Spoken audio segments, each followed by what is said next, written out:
Makabansa 2, Quarter 2, Week 2, Day 3.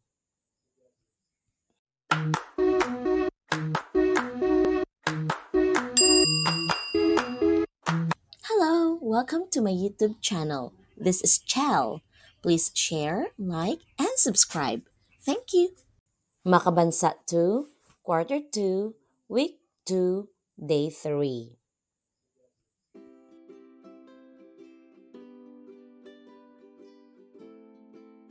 Mga kasanayang pangpagkatuto na ilalarawan ng kulturang materyal at di materyal ng kinabibilangang komunidad.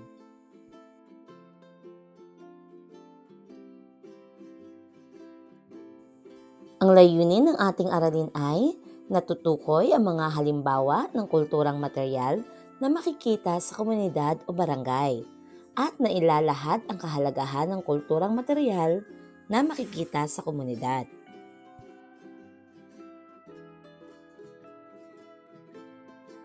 Magandang umaga sa inyo mga bata!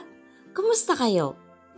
Bago tayo magpatuloy sa ating aralin, naalala niyo pa ba ang ating pinag-aralan kahapon? Magaling! Ano-anong kulturang materyal ang matatagpuan sa loob ng paaralan?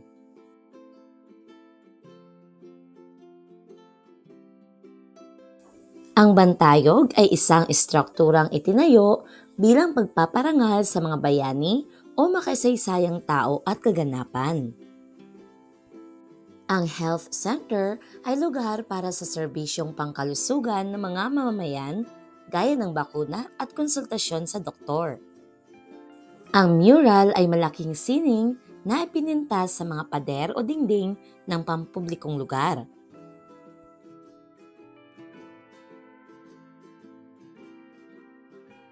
Sa ating pagpapatuloy, tayo muna ay maglaro. Hulaan mo, ano o saan ito? Handa na ba kayo? Mahusay! Hahatiin ko kayo sa 4 na pangkat. Magbibigay ako ng mga pahiwatig tungkol sa bagay o lugar na makikita sa komunidad. Huhulaan ninyo kung ano ang tinutukoy ng mga pahiwatig. Hintayin matapos ang pagbibigay ng pahiwatig bago kayo sumagot. Isusulat nyo sa isang malinis na papel ang sagot ng bawat grupo. Ang unang grupong makakasagot ay makakakuha ng puntos.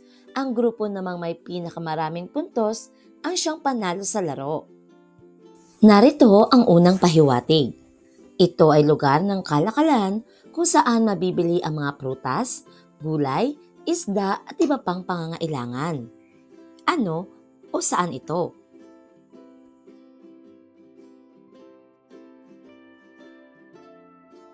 Ikalawang pahiwatig. Ito ay lugar na madalas pinupuntahan ng mag-anak o sinuman upang magpasalamat at manalangin. Ano o saan ito?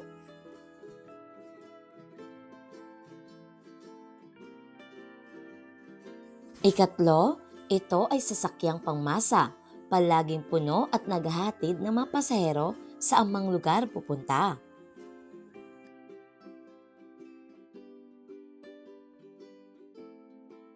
Ikaapat, ito ay lugar na nagbibigay serbisyo sa mga residente na lumalapit dito. Pagtulong sa nangangailangan ang isinaalang-alang. Pagresolba ng mga lokal na isyu ang ginagampanan.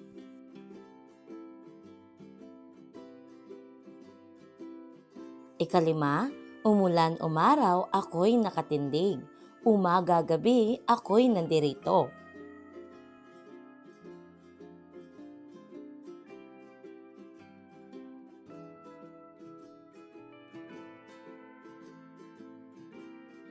Mga bata, nahulaan niyo ba ng tama ang mga sagot sa mga pahiwatig?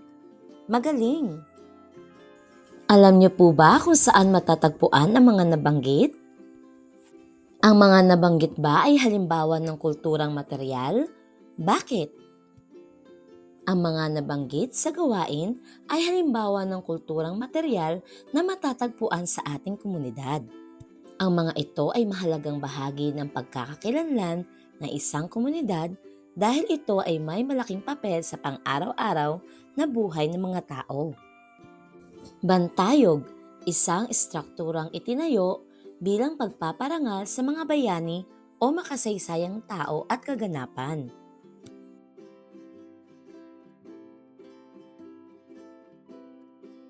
Health Center, lugar para sa serbisyong pangkalusugan ng mga mamamayan gaya ng bakuna at konsultasyon sa doktor.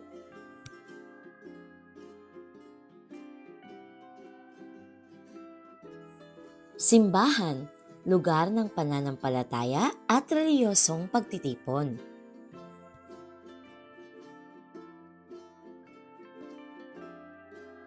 Mural, malaking sining na pinintas sa mga pader o dingding ng pampublikong lugar.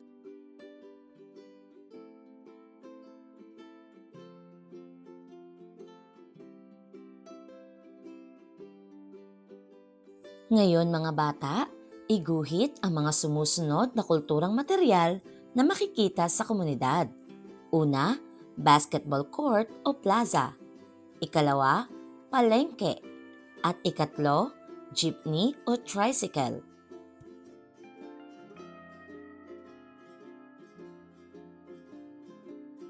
Ano-ano ang kahalagahan ng mga kulturang material na makikita sa komunidad?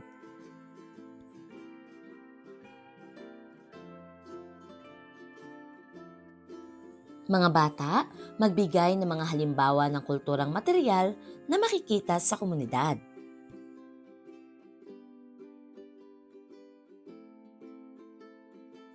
Para sa inyong takdang aralin, maghanap ng mga larawan ng kulturang material na makikita sa tahanan, paaralan o komunidad. Magdala rin ng mga sumusunod: kahon, karton, papel at pandikit. Ngayon mga bata, dito nagtatapos ang ating aralin. Nawa po ay mayroon kayong natutunan sa araw na ito. Salamat! Bye!